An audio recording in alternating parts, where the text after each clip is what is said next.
Halo, Assalamualaikum warahmatullahi wabarakatuh. Kami dari kelompok 1 mata kuliah PPK atau pengembangan pribadi konselor yang diampu oleh Ibu Dr. Sulistiana SPD MPD dan juga Bapak Ahmad Sugianto SPD MPD. Nah, pada video kali ini kami akan menjelaskan terkait SKKI atau Standar Kompetensi Konselor Indonesia, Permendikbud nomor 27 tahun 2008 dan Permendikbud nomor 111 tahun 2014. Yuk kita simak selanjutnya.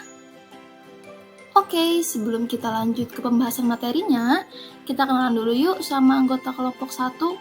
Nah, yang pertama ada Audi Najwa Cesarelia, kemudian ada Eva Nur Maulida, ada Jayanti Putri, ada Karlina, ada Merani Pramudia, ada Nina Febriana, ada Putri Anissa, dan juga ada Siti Hajar. Masuk ke pembahasan yaitu mengenai kualifikasi akademik konselor. Konselor adalah tenaga pendidik profesional yang telah menyelesaikan pendidikan akademik strata 1 atau S1, program studi bimbingan dan konseling, dan program pendidikan profesi konselor dari perguruan tinggi penyelenggara program pengadaan tenaga kependidikan yang telah terakreditasi. Kualifikasi akademik yang harus dimiliki konselor ada dua, yaitu sarjana pendidikan S1 dalam bidang bimbingan dan konseling, dan berpendidikan sebagai profesi konselor. Kemudian ada pun kompetensi konselor. Ada 4, yaitu yang pertama, kompetensi pedagogik, yang kedua, kompetensi kepribadian, yang ketiga, kompetensi sosial, dan yang keempat, kompetensi profesional. Kompetensi pedagogik. Yang pertama ada menguasai teori dan praksis pendidikan yang terbagi menjadi 3 kompetensi. Yang pertama ada menguasai ilmu pendidikan dan landasan keilmuannya. Yang kedua ada mengimplementasikan prinsip-prinsip pendidikan dan proses pembelajaran. Yang ketiga ada menguasai landasan budaya dalam praksis pendidikan. Dan yang kedua itu ada mengaplikasikan perkembangan fisiologis dan psikologis serta perilaku konseling yang terbagi menjadi 5 kompetensi. Dan yang pertama ada mengaplikasikan kaidah-kaidah perilaku manusia, perkembangan fisik dan psikologis individu terhadap sasaran pelayanan bimbingan dan konseling dalam upaya pendidikan. Yang kedua ada mengaplikasikan kaidah-kaidah kepribadian, individualitas, dan perbedaan konseling terhadap sasaran pelayanan bimbingan dan konseling dalam upaya pendidikan. Yang ketiga ada mengaplikasikan kaidah-kaidah belajar terhadap sasaran pelayanan bimbingan dan konseling dalam upaya pendidikan. Dan yang keempat ada mengaplikasikan kaidah-kaidah keberbakatan terhadap sasaran pelayanan bimbingan dan konseling dalam upaya pendidikan. Dan yang terakhir yaitu yang kelima, ada mengaplikasikan kaidah-kaidah kesehatan mental terhadap sasaran pelayanan bimbingan dan konseling dalam upaya pendidikan. Dan yang ketiga itu ada menguasai esensi pelayanan bimbingan dan konseling dalam jalur, jenis, dan jenjang satuan pendidikan yang terbagi menjadi 3 kompetensi. Dan yang pertama ada menguasai esensi bimbingan dan konseling pada satuan jalur pendidikan formal, non-formal, dan informal.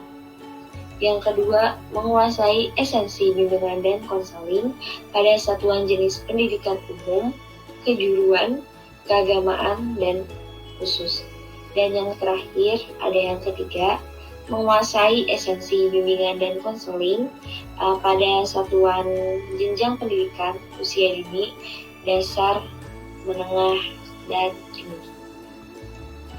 Setelah kompetensi pedagogik, selanjutnya ada kompetensi kepribadian nih. Seperti yang terlihat, kompetensi kepribadian ini terdapat 4 poin. Poin yang pertama itu adalah beriman dan bertakwa kepada Tuhan, yang artinya konselor memiliki kepribadian yang beriman, konsisten menjalankan ibadah, serta berakhlak mulia. Yang kedua, BK atau bimbingan konseling menjunjung nilai toleransi, bermoral, dan bersikap demokratis. Yang ketiga, bimbingan konseling menunjukkan integritas dan stabilitas kepribadian yang kuat, seperti berperilaku terpuji, memiliki emosi yang stabil, peka, dan bersikap empati serta toleransi yang tinggi. Nah, dan yang terakhir, menunjukkan tindakan yang cerdas, kreatif, inovatif, dan produktif, memiliki semangat yang tinggi, berpenampilan menarik, serta berkomunikasi secara efektif. Selanjutnya yaitu kompetensi sosial. Di dalam kompetensi sosial ini terdapat 3 komponen inti yang harus dimiliki seorang guru BK atau konselor. Yang pertama yaitu mampu mengimplementasikan kolaborasi intern di tempat bekerja. Di dalam kompetensi inti yang pertama ini, guru BK diharapkan mampu memahami dasar, tujuan, organisasi, dan peran pihak-pihak lain seperti guru, wali kelas, pimpinan sekolah atau madrasah, komite sekolah atau madrasah di tempat dia bekerja. Yang kedua, mampu mengkomunikasikan dasar, tujuan, dan kegiatan pelayanan bimbingan dan konseling kepada pihak-pihak lain di tempat bekerja. Dan yang ketiga, mampu bekerja sama dengan pihak-pihak terkait di dalam tempat bekerja seperti guru, orang tua, dan tenaga administrasi.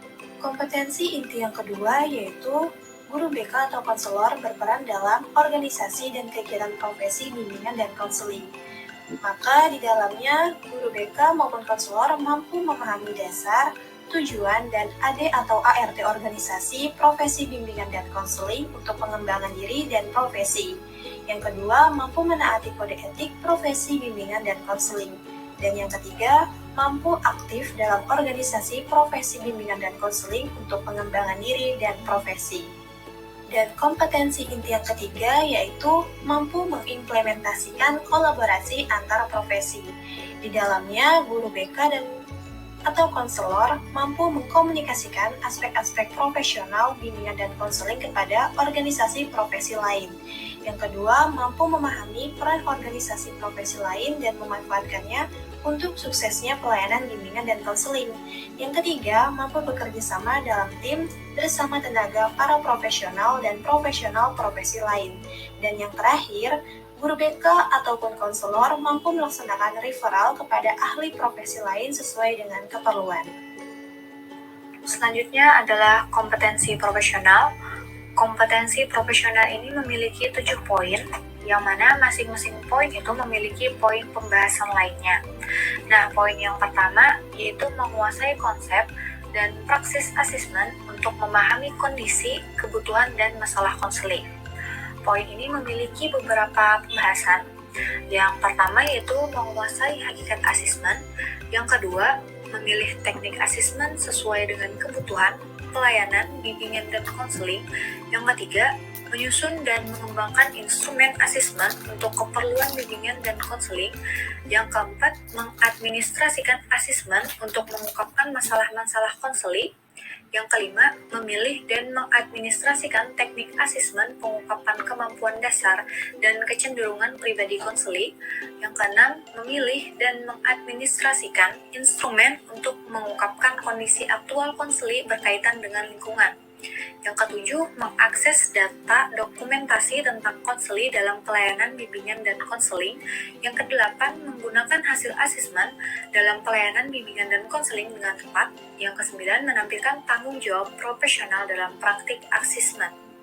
Nah, selanjutnya poin yang kedua yaitu tentang menguasai kerangka teoretik dan praksis bimbingan dan konseling. Nah, poin ini juga memiliki beberapa poin pembahasan, yaitu yang pertama, mengaplikasikan hakikat pelayanan bimbingan dan konseling. Yang kedua, mengaplikasikan arah profesi bimbingan dan konseling. Yang ketiga, mengaplikasikan dasar-dasar pelayanan bimbingan dan konseling. Keempat, mengaplikasikan pelayanan bimbingan dan konseling sesuai kondisi dan tuntutan wilayah kerja. Yang kelima, mengaplikasikan pendekatan atau model atau jenis pelayanan dan kegiatan pendukung bimbingan dan konseling. Yang keenam, mengaplikasikan dalam praktik format pelayanan bimbingan dan konseling. Yang ketiga, selanjutnya poin yang ketiga yaitu merancang program bimbingan dan konseling. Nah, poin ini juga memiliki beberapa poin pembahasan. Poin yang pertama yaitu menganalisis kebutuhan konseling. Kedua, menyusun program bimbingan dan konseling yang berkelanjutan berdasar kebutuhan peserta didik secara komprehensif dengan pendekatan perkembangan. Yang ketiga, menyusun rencana pelaksanaan program bimbingan dan konseling. Yang keempat, merencanakan sarana dan biaya penyelenggaraan program bimbingan dan konseling. Nah, selanjutnya poin yang keempat yaitu mengimplementasikan program bimbingan dan konseling yang komprehensif. Poin yang keempat ini juga memiliki beberapa pembahasan, yaitu yang pertama, melaksanakan program bimbingan dan konseling. Yang kedua, melaksanakan pendekatan kolaboratif dalam pelayanan bimbingan dan konseling. Yang ketiga, memfasilitasi perkembangan akademik, karir, personal, dan sosial konseling. Yang keempat, mengelola sarana dan biaya program bimbingan dan konseling. Selanjutnya, poin yang kelima yaitu menilai proses dan hasil kegiatan bimbingan dan konseling. Pada poin kelima ini ada beberapa poin pembahasan juga. Poin yang pertama yaitu melakukan evaluasi hasil proses dan program bimbingan dan konseling. Yang kedua, melakukan penyesuaian proses pelayanan bimbingan dan konseling. Yang ketiga, menginformasikan hasil pelaksanaan evaluasi pelayanan bimbingan dan konseling kepada pihak terkait. Yang keempat, menggunakan hasil pelaksanaan evaluasi untuk merevisi dan mengembangkan program bimbingan dan konseling. Selanjutnya yaitu poin yang keenam. Poin yang keenam ini yaitu memiliki kesadaran dan komitmen terhadap etika profesional. Pada poin keenam ini, poin pembahasan yang pertama yaitu memahami dan mengelola kekuatan dan keterbatasan pribadi dan profesional. Yang kedua, menyelenggarakan pelayanan sesuai dengan kewenangan dan kode etik profesional konselor. Yang ketiga, mempertahankan objektivitas dan menjaga agar tidak larut dengan masalah konseling. Yang keempat, melaksanakan referral sesuai dengan keperluan. Yang kelima, peduli terhadap identitas profesional dan pengembangan profesi. Yang keenam, mendahulukan kepentingan konseli daripada kepentingan pribadi konselor. Ketujuh, menjaga kerahasiaan konseling. Dan poin terakhir, dalam kompetensi profesional ini yaitu menguasai konsep dan praksis penelitian dalam bimbingan dan konseling. Pada poin ini juga memiliki beberapa pembahasan. Yang pertama yaitu memahami berbagai jenis dan metode penelitian. Yang kedua, mampu merancang penelitian bimbingan dan konseling. Yang ketiga, melaksanakan penelitian bimbingan dan konseling. Yang keempat, memanfaatkan hasil penelitian dalam bimbingan dan konseling dengan mengakses jurnal pendidikan dan bimbingan dan konseling. Permendikbud nomor 111 tahun 2014, Peraturan Menteri Pendidikan dan Kebudayaan tentang bimbingan dan konseling pada pendidikan dasar dan pendidikan menengah. Pasal 1, bimbingan dan konseling adalah upaya sistematis, objektif, logis, dan berkelanjutan serta terprogram yang dilakukan oleh konselor atau guru BK untuk memfasilitasi perkembangan peserta didik untuk mencapai kemandirian dalam kehidupannya. 2. Konseli adalah penerima layanan BK pada satuan pendidikan. 3. Konselor adalah pendidik profesional yang berkualifikasi akademik minimal sarjana pendidikan S1 dalam bidang BK dan telah lulus pendidikan profesi guru BK. 4. Guru BK adalah pendidik yang berkualifikasi akademik minimal sarjana pendidikan S1 dalam bidang BK dan memiliki kompetensi di bidang BK. 5. Satuan pendidikan adalah SD, MI, SDLB, SMP, MTS, SMPLB, SMA, MA, SMALB, SMK, MAK, dan SMKLB. Pasal 2, memuat fungsi bimbingan dan konseling. Pasal 3, layanan bimbingan dan konseling memiliki tujuan membantu konseli mencapai perkembangan optimal dan kemandirian secara utuh dalam aspek pribadi, belajar, sosial, dan karir. Pasal 4, layanan bimbingan dan konseling dilaksanakan dengan asas-asas. Pasal 5 membahas prinsip pelaksanaan bimbingan dan konseling. Pasal 6, ayat pertama, komponen layanan Bimbingan dan Konseling memiliki 4 program yang mencakup layanan dasar, layanan peminatan dan perencanaan individual, layanan responsif, dan layanan dukungan sistem. Ayat 2, bidang layanan bimbingan dan konseling mencakup bidang layanan pribadi, bidang layanan belajar, bidang layanan sosial, dan bidang layanan karir. Pasal 7, strategi layanan bimbingan dan konseling dibedakan atas jumlah individu yang dilayani, permasalahan, dan cara komunikasi layanan. Pasal 8, mekanisme layanan bimbingan dan konseling meliputi mekanisme pengelolaan dan mekanisme penyelesaian masalah. Pasal 9, layanan bimbingan dan konseling pada satuan pendidikan dilakukan oleh konselor atau guru bimbingan dan konseling. Pasal 10, penyelenggaraan bimbingan dan konseling pada SD atau MI atau yang sederajat dilakukan oleh konselor atau guru BK. Penyelenggaraan bimbingan dan konseling pada SMP, MTS atau yang sederajat, SMA atau MA atau yang sederajat, dan SMK atau MAK atau yang sederajat dilakukan oleh konselor atau guru BK dengan rasio 1 konselor atau guru BK melayani 150 orang konseling atau peserta didik. Pada pasal 11 membahas tentang kualifikasi akademik guru bimbingan dan konseling.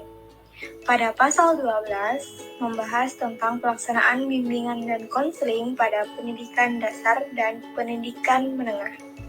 Pada pasal 13, semua ketentuan tentang bimbingan dan konseling pada pendidikan dasar dan pendidikan menengah dalam peraturan menteri yang sudah ada sebelum peraturan menteri ini berlaku tetap berlaku sepanjang tidak bertentangan dengan ketentuan dalam peraturan menteri. Pasal 14, peraturan materi ini mulai berlaku pada tanggal diundangkan.